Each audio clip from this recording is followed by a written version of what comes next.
essa é uma boa pergunta. O homem sempre tentou se comunicar por meio de símbolos, de escrita, não só na oralidade, mas veja só, os homens das cavernas já queriam deixar os seus registros, né, nas paredes, então eles tentavam desenhar, deixar a informação ali. Mas, com o tempo, né, com a evolução da humanidade, o homem foi sentindo a necessidade de deixar uma informação mais precisa, né, e foram sendo criados símbolos, como, por exemplo, os hieróglifos dos egípcios, né, tivemos as escritas cuneiformes, as escritas ideográficas, onde símbolos representavam ideias, mas ainda assim, né, eram sistemas que demandavam muitos símbolos e difíceis de serem aprendidos por todas as pessoas. Então, há mais ou menos 4.500 anos atrás, o homem percebeu que ele conseguia mapear os sons da fala. E quando a gente fala, por exemplo, por exemplo, a palavra mala, todo mundo abre a boca e faz o mesmo som, a. E o homem teve essa sacada, ele percebeu que ele poderia pegar esses sonzinhos e atribuir um som, um símbolo para cada um desses sons. E com isso nasce o sistema de escrita alfabético, onde eles criam símbolos que não vão mais representar ideias, mas eles vão representar os sons da nossa fala. Então, para aprender a ler e escrever, o que a gente precisa? A gente precisa saber a relação entre a letra e o som que a gente fala e também ouvir a sequência de sons da corrente da fala, como, por exemplo, mala, eu tenho que ouvir a. Tá? Porque se você fizer isso agora, é fácil escrever, né? Então, o homem foi trabalhando com esses símbolos até chegar nessa ideia de que a gente poderia, então, escrever o que a gente fala. É muito mais fácil, porque com apenas 26 símbolos, que são as letras, né? 26 letras, a gente consegue escrever qualquer coisa que a gente quiser, né? Então, eu escrevo mala, eu escrevo pato, eu escrevo rinoceronte, eu não preciso de 3 símbolos diferentes, somente com aquelas letras. E com você sabendo como colocar a letra de acordo com como você está falando, você está escrevendo. Então, o sistema de escrita alfabético, ele veio para simplificar a escrita, fazer com que ela fosse mais acessível.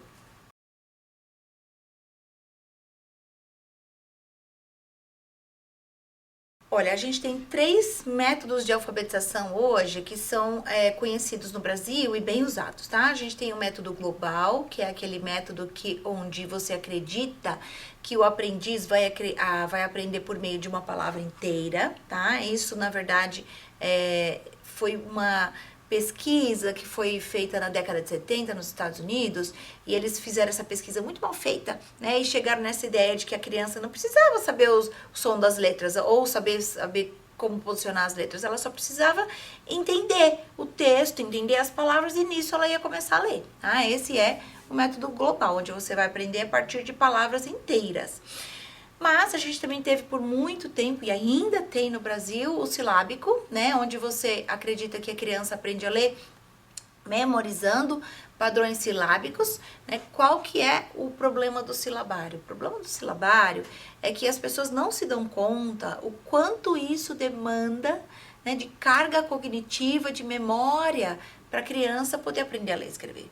Né? Porque a gente tem no sistema silábico, né, de sílabas dentro da língua portuguesa, a gente tem por volta aí de umas 500 sílabas que são muito usadas, né, de alta frequência. Agora, se você vai contar também as sílabas de baixa frequência, a gente chega a ter aí por volta de 1.200 sílabas na língua portuguesa. Então, é muito difícil, né, da criança memorizar tudo isso, principalmente nos dias de hoje, né, que a gente tem tanta tecnologia, as crianças estão mais dispersas, é difícil você focar e memorizar tanta sílaba, tá? E a gente tem um terceiro método, que é o fônico. O que o fônico acredita? Que para escrever, nós precisamos fazer a relação entre a letra e o som, tá? Então, você vai ensinar a relação entre a letra e o som para a criança, vai ensinar a criança a ouvir, os sons da fala, né? Porque isso é importante, e aí ela consegue escrever o que ela está falando, tá? Então, hoje, dentro da área da alfabetização, as pesquisas mais recentes sobre alfabetização, o que elas dizem?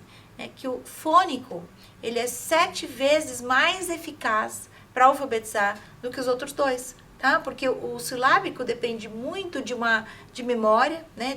É uma carga cognitiva muito grande. Muitas crianças não conseguem memorizar todas as sílabas, e quando você não memoriza todas as sílabas, você tem uma dificuldade para escrever palavras, né? Palavras que às vezes você não memorizou a sílaba, você não desenvolve fluência de leitura, fica com aquela leitura silabada, travada, tentando descobrir coisas, sílabas que você não memorizou. E o global, pior ainda, né? Imagina, você tem que memorizar todas as palavras inteiras para poder aprender a ler e escrever. Isso é absurdo.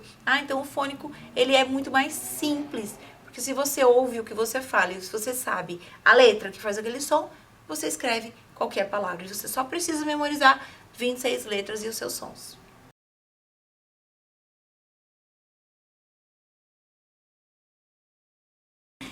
Então, o fônico, ele é essa metodologia que vai fazer essa relação letra-som, tá?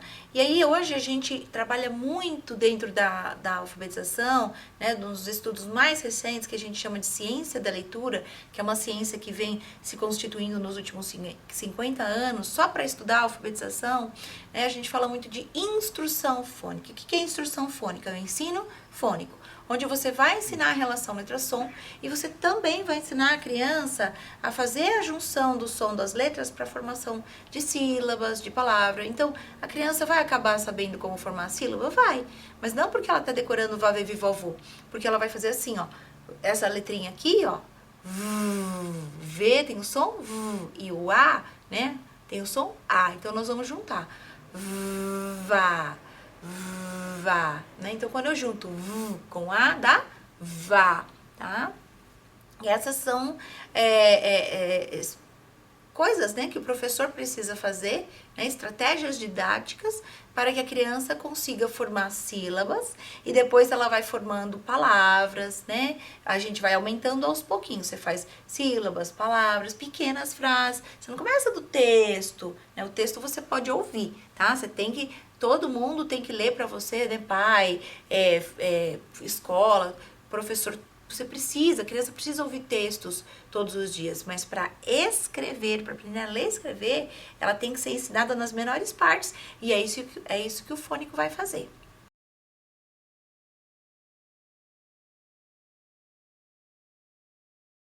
Então, essa é uma excelente pergunta, porque é a grande confusão que tem sido feita no Brasil hoje, tá?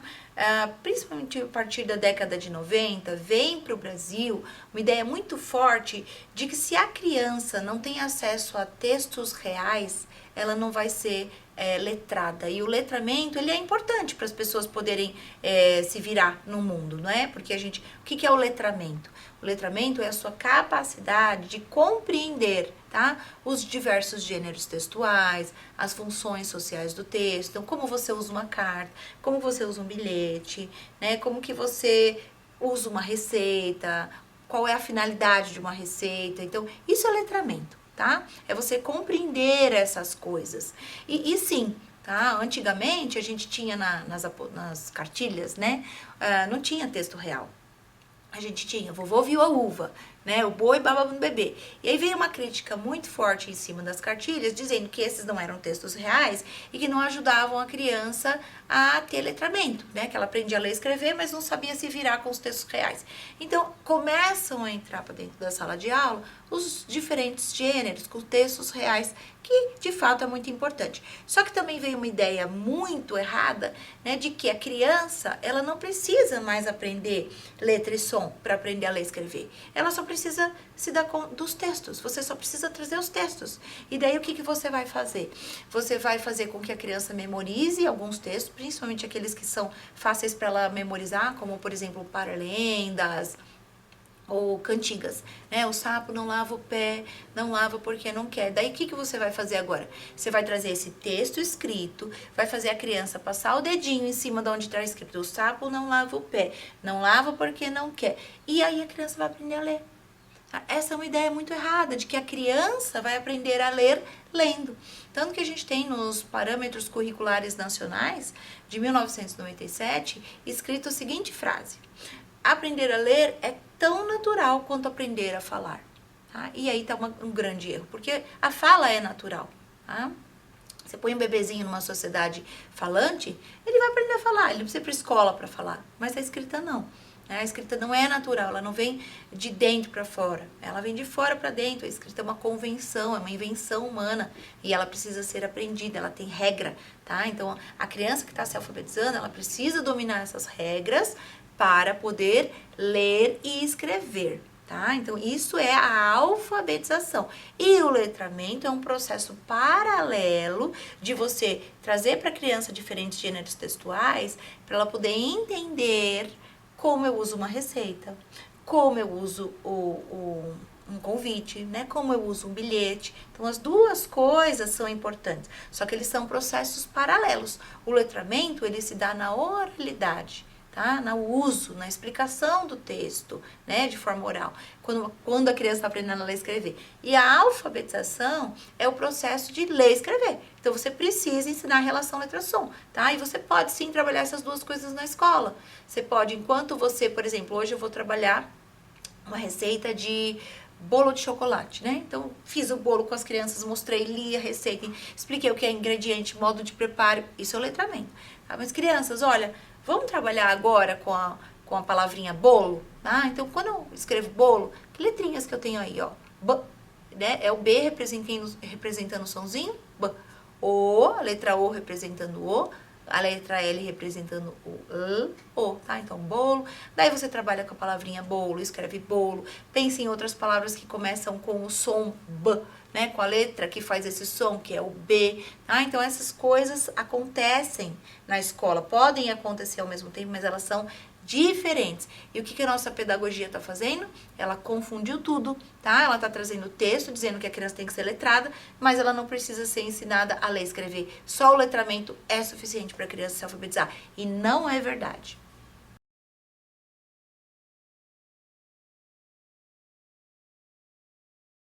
Sim, isso é outra coisa que a gente sabe hoje com apoio de pesquisa, né? Nós sabemos que as crianças que têm uma estimulação em casa, né, elas têm um desenvolvimento mais rápido, né? Ela tem um desenvolvimento, às vezes, até melhor. Por quê? Imaginem duas situações aqui, tá? Uma criança que nasceu, acabou de nascer, e a mamãe já lê histórias para ela, canta historinhas. Daqui a pouco, quando ela tiver uns 3, 4 anos, vamos desenhar, vamos fazer sua letrinha, né? Fala da letra, fala do som, mostra as letrinhas quando ela tá lendo um texto para criança. Nisso, você já vai dando para a criança algum conhecimento sobre a escrita, tá? Ao ponto que você tem crianças que às vezes chegam no primeiro ano do ensino fundamental e nunca tiveram uma estimulação dentro de casa, né? Nunca ninguém leu um livro para elas, contou uma história. Então, essa criança, ela já chega com uma defasagem muito grande, né? Exatamente porque o ambiente fez toda a diferença daquela criança que teve uma estimulação em casa. Então, vamos supor que elas estão no mesmo ambiente, gente, tá? Mesmo bairro. Mas essa tem estimulação em casa, essa não tem. Quando elas chegam no primeiro ano, essa tá na frente, por conta dos estímulos dos pais, tá? Então, a gente sabe que o auxílio dos pais, ele é fundamental para essa criança se desenvolver mais. Isso não significa que essa outra aqui também não pode aprender a ler e escrever. Pode, mas o que eu tô dizendo é que quando a gente chega no primeiro ano, para o professor alfabetizar, né? E essa aqui já veio de casa com conhecimento, quando o professor começa a trabalhar a alfabetização, o que acontece? Quem já tem o conhecimento vindo de casa vai mais rápido, ou até mais facilmente. E esse que está começando agora, ele fica para trás, né? Fica com uma defasagem muito grande. Então, os pais têm um papel fundamental, né, no desenvolvimento linguístico, oral, inclusive, das crianças.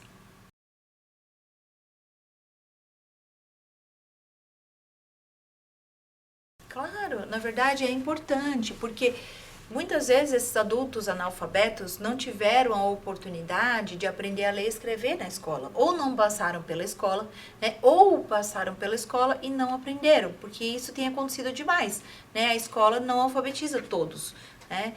E aí essas pessoas acabam chegando na vida adulta sem aprender a ler e escrever, mas é possível, tá? Aprender a ler e escrever. O importante é que você procure aprender o som das letras. O som das letras, ele é fundamental. Eu tenho visto muitos adultos, né, que não estavam alfabetizados, se alfabetizarem agora. tá? Tem uma senhora que uma colega minha está alfabetizando, em 4 aulas, só aprendendo a relação letra-som, ela já está começando a decodificar algumas palavras, né? Então ela estava lendo panela. Como que ela estava lendo panela?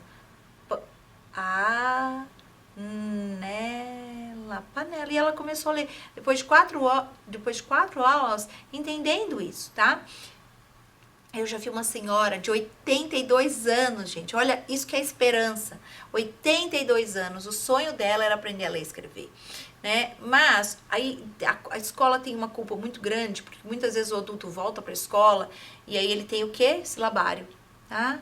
Ou então tem professor que acha que ele vai aprender a ler lendo, só passando o dedinho em cima das coisas. Então a escola não ajuda esse adulto a se alfabetizar. Então, o que a gente precisa saber é que os cursos de educação de jovens e adultos, eles precisam ter fônico, tá? Eles precisam ter uma instrução fônica, porque o fônico vai ajudar não só as crianças a aprender a ler, a escrever mais rapidamente, mas também o adulto, né, que não teve essa oportunidade antes, tá? Então, às vezes é o que está faltando, entender essa relação entre a letra e o som. O adulto, ele é muito capaz de se alfabetizar.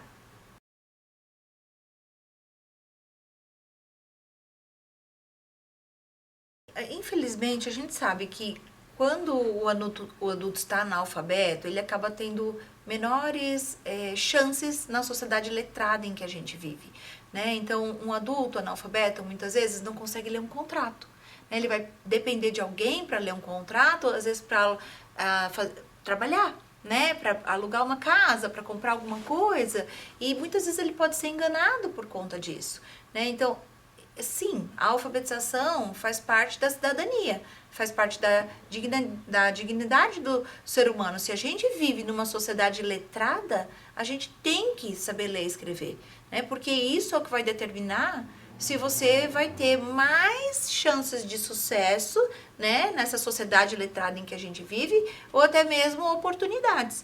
Olha só, outro dia eu ouvi uma história numa escola aqui de São Paulo.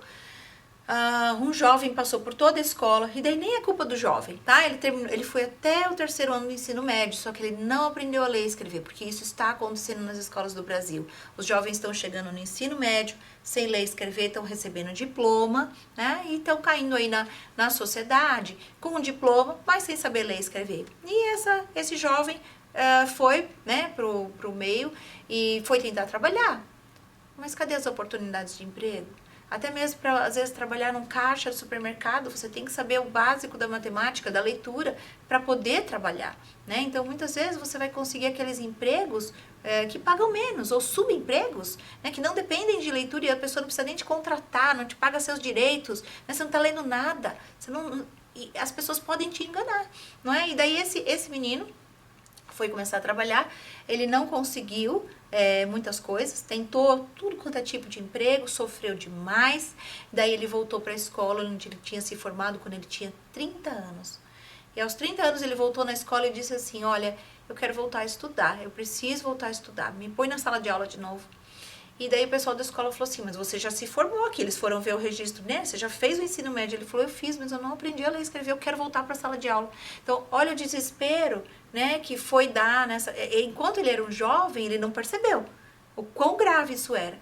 Mas depois que ele caiu no mercado de trabalho, depois de 15 anos sofrendo, né, na sociedade que a gente sabe que não é fácil, ele falou, não, eu preciso voltar a estudar.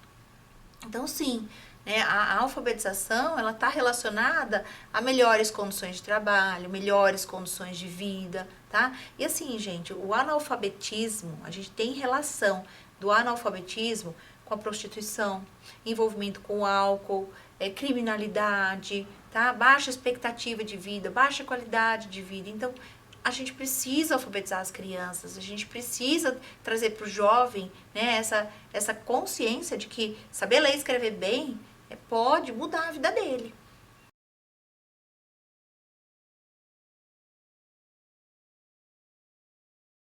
Olha, é sempre assim, desculpas, né? Eu acho que a gente sempre vai ter uma desculpa para uma coisa ou outra, porque principalmente hoje em dia, que o celular é uma coisa tão fácil estar na sua mão, as pessoas preferem ficar lá no TikTok, no Instagram, vendo vídeos, né, do que de fato pegar um livro e ler.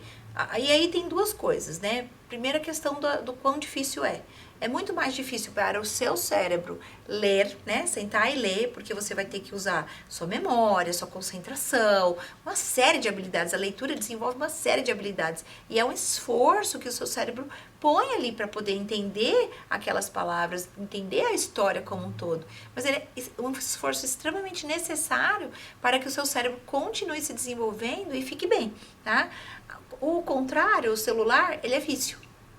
Por que o seu celular prefere? Por que o seu cérebro prefere o celular? Porque ele é um vício, né? E é uma coisa muito fácil, você não precisa prestar atenção, você não precisa ter memória, você simplesmente vai passando os videozinhos lá, 3, 4, 5 segundos, fica em algum, com um assunto totalmente aleatório, né? Que não faz o seu cérebro se esforçar. Então, quando a gente dá as duas coisas para o cérebro, ele prefere o que é mais fácil, ele gasta menos energia, tá? Mas, por outro lado, isso faz com que esse cérebro não se desenvolva. E é uma coisa muito ruim. Então, a gente precisa, né, fazer com que os pais entendam que o espelho, eles são espelho, né? Eles precisam ler, eles precisam escrever. Entendo que o livro é caro, mas olha só, a gente tem a biblioteca aqui, por exemplo, do Tatuapé, tá? E tem muitas bibliotecas em São Paulo.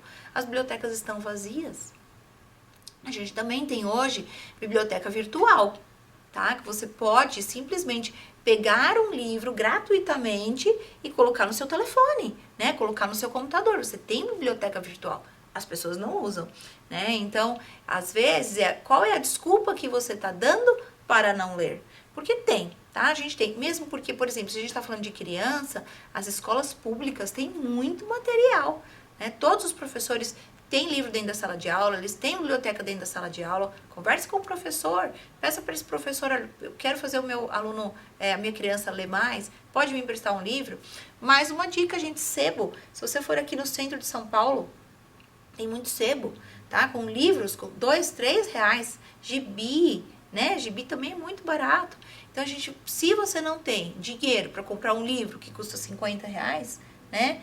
Procurem as bibliotecas, né? Tente fazer um cadastro numa biblioteca virtual, né? Procure os centros, os sebos, né? Que ali você também vai encontrar material físico mesmo, né? Para a criança poder folhear e ler, tá? A leitura, ela é um hábito e ela precisa ser desenvolvida dentro de casa, precisa, tá? O professor pode até ajudar na escola lendo todo dia para a criança, mas não é isso que vai criar o hábito. O que vai criar o hábito é dentro de casa. Agora, não adianta você mandar a criança fazer e você mesmo não fazer, tá? Senta, vamos ler? Então, você lê seu livrinho, eu vou ler. Leia qualquer coisa, leia uma revista, leia um jornal, leia um livro, alguma coisa que te interessa, que seja uma revista de culinária, né? Mas senta junto com a criança e tem aquele momento da leitura.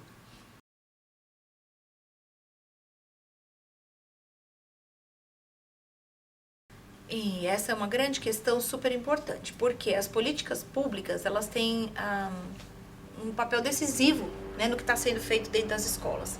E hoje, infelizmente, tá, as políticas públicas que estão vindo do MEC, né, não são políticas públicas de alfabetização baseadas no que a ciência da leitura está mostrando que dá certo.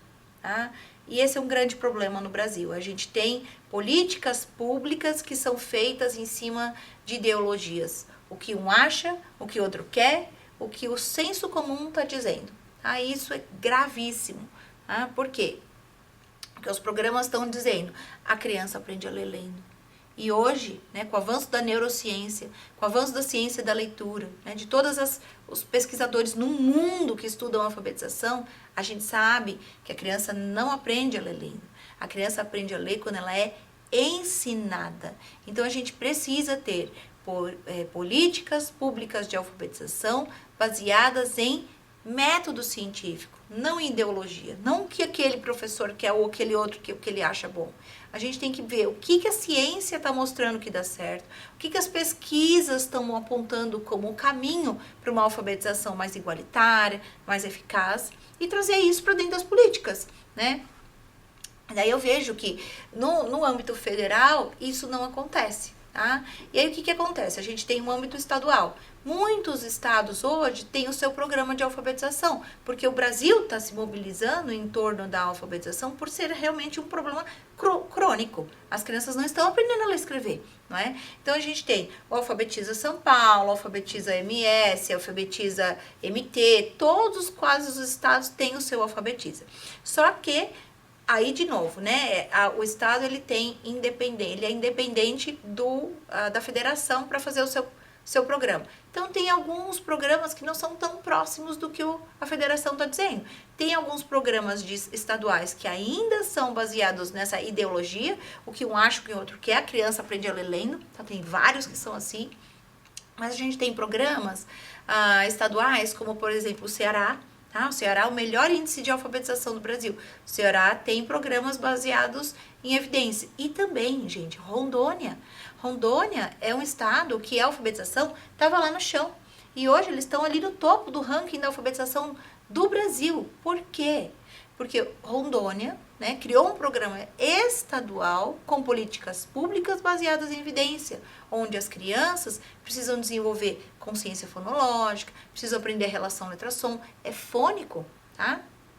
Então isso é uma coisa que a gente precisa fazer, pensar nesses programas. E a gente ainda tem o nível municipal, onde municípios ainda podem criar suas políticas de alfabetização, né? Que aí é o que eu tenho visto, por exemplo, dentro de um estado, né, que tem um programa que é global, né? A criança aprende a ler lendo, o município tenta mudar, tá? O município vai criar uma política pública de alfabetização fônica, baseada em evidência, para poder ajudar as crianças, porque eles estão percebendo que o fônico dá mais resultado. Então, você tem esses 3 âmbitos de política pública, municipal, estadual e federal, né? Hoje, porque no Brasil existe essa mobilização toda em volta da alfabetização, deveria estar vindo do federal, não vem, tá?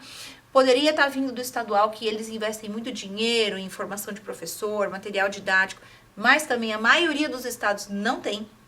Então, as iniciativas de política pública baseada em evidência que eu vejo com mais frequência está vindo do âmbito municipal, tá? Os municípios estão tentando fazer a diferença no Brasil. E eu acho que muito mais, tá, do que o programa federal.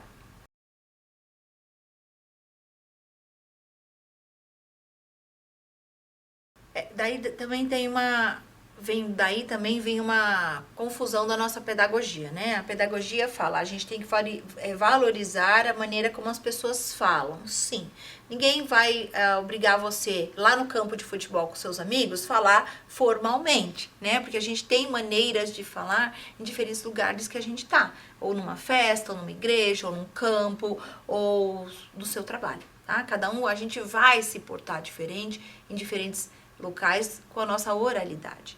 Agora, o que a gente precisa saber é que quando a gente vem para escrita, ela é basicamente uma só. É uma língua padrão para todo mundo no Brasil inteiro. É sempre a língua padrão.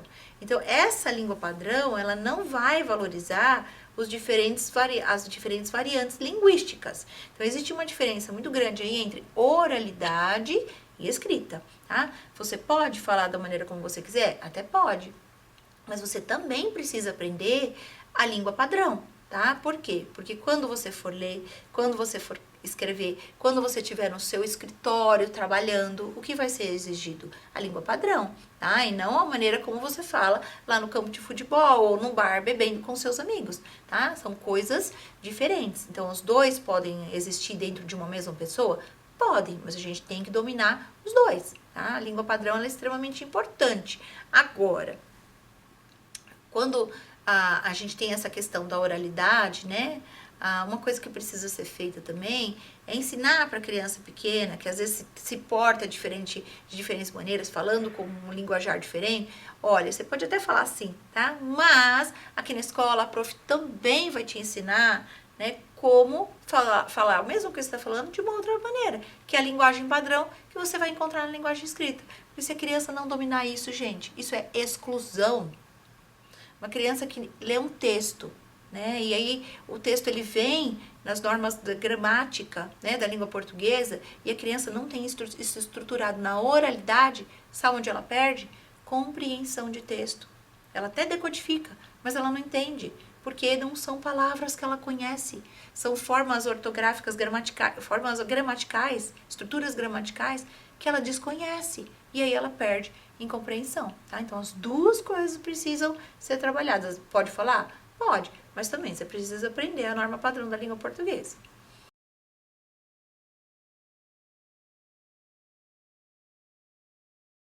Sim, tá? E essa estrutura gramatical, ela vem da oralidade, tá? Se você só sabe falar de uma maneira, uma variante mais popular, vamos dizer assim, tá? E você nunca estrutura, não conhece, não tem conhecimento da estrutura, da gramática oral, né? Você perde em compreensão de texto, tá? Então, é aquilo que eu estava falando, você pode continuar falando com seus amigos lá no barzinho de um jeito, lá no futebol de um outro, né? Mas, né, você precisa também conhecer a língua padrão, né? Porque isso vai ser importante para você ter uma melhor escrita e vai ser importante para você ter melhor compreensão de texto. Até a compreensão de texto é afetada quando você não tem conhecimento das normas das gramaticais, tá? Na oralidade. Tá? Então, a gente precisa ter as duas coisas. A gramática oral precisa ser desenvolvida com as crianças também.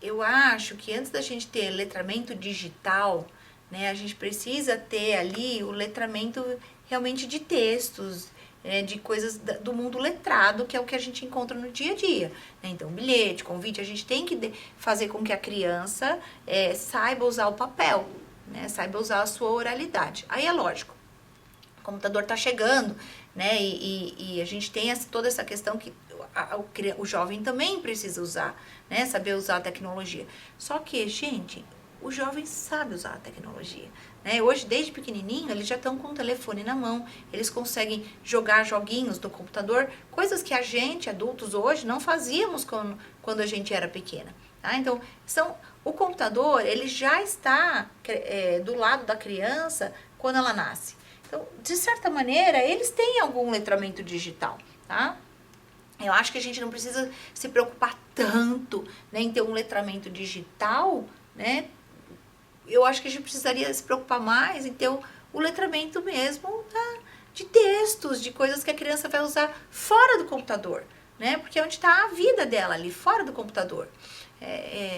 E essa questão da tecnologia, ela é muito complicada, né? Porque a gente sabe, como você estava dizendo, até mesmo no WhatsApp, eles estão escrevendo agora abreviaturas, né? Ou só com... não é nem a palavra inteira. Então isso, né, de certa maneira, acaba dando um prejuízo muito grande aonde? Na escrita também, tá? Então eu acho que o letramento digital é uma coisa que vai acontecendo na vida das crianças, tá? E eles vão, é lógico, brincar com joguinhos e tal, mas ninguém, por exemplo, tá trabalhando, quando a gente fala de letramento digital, né? Se você quiser realmente usar isso, você tem que ajudar o jovem a explorar, por exemplo, a internet, como ele vai tirar boa informação dali, pesquisas, né, e até descobrir se a informação é real ou não, né, porque muitas vezes eles veem qualquer coisa e já acham que é verdade e não é, a gente sabe que tem muita coisa que é mentira na internet. Então, nesse sentido, eu acho que o letramento digital precisaria acontecer, mas a gente sabe que não é bem por aí, tá? Agora, países como a Suíça, por exemplo, que alguns anos atrás, né, trocou todo o papel por tudo digital, né? Colocaram tablet, tiraram o papel, deixaram só o computador. As crianças regrediram, né? O cérebro ficou mais cansado, né? Com mais dificuldade de resolver as coisas. Então, para as crianças pequenas, hoje nós sabemos que você não pode colocar tanto digital. O cérebro precisa trabalhar, ele precisa se esforçar, tá? Então, o que a Suíça fez agora? Tirou toda a tecnologia e voltou para o papel, voltou a escrever, voltou a ler no papel, tá? Então, a gente tem que ter esse cuidado também de o quanto você está inserindo de letramento digital para não suprir, né, não atrapalhar o desenvolvimento desse letramento na cultura escrita, tá? Com papel, com lápis, com os livros, isso precisa estar presente na vida das crianças.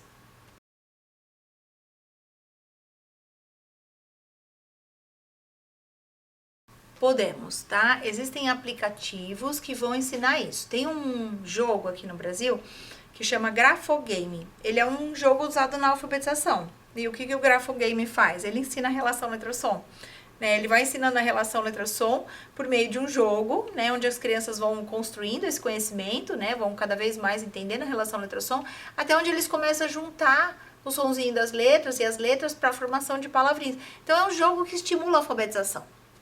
Assim como o Grafogame, a gente tem outros. Eu mesmo tenho nem são jogos pagos, eles são jogos gratuitos. Lá no WordWall, tá? Na página do Instituto Lermar, a gente tem um monte de jogo de alfabetização, onde a gente ensina o quê? Relação letra-som, né? Como juntar esses sonzinhos para a formação das palavras. E existem outras plataformas que trabalham essa questão da relação letra-som, da alfabetização. Tá? Então a gente precisa, se você está trazendo para dentro da escola jogos, que sejam jogos que vão ensinar conceitos matemáticos básicos para a criança que está começando a aprender matemática, né? Ou no caso da língua portuguesa, que sejam jogos que vão estimular a relação letra-som, que vão estimular as habilidades de leitura, para essa criança poder ter um aproveitamento, né? Para poder aprender a ler e escrever. Então ela está usando a tecnologia, porém, a tecnologia está voltada, ela está sendo benéfica para o desenvolvimento da habilidade de leitura. Não é a tecnologia pela tecnologia. A gente tem que saber como usar essa tecnologia para ajudar as crianças.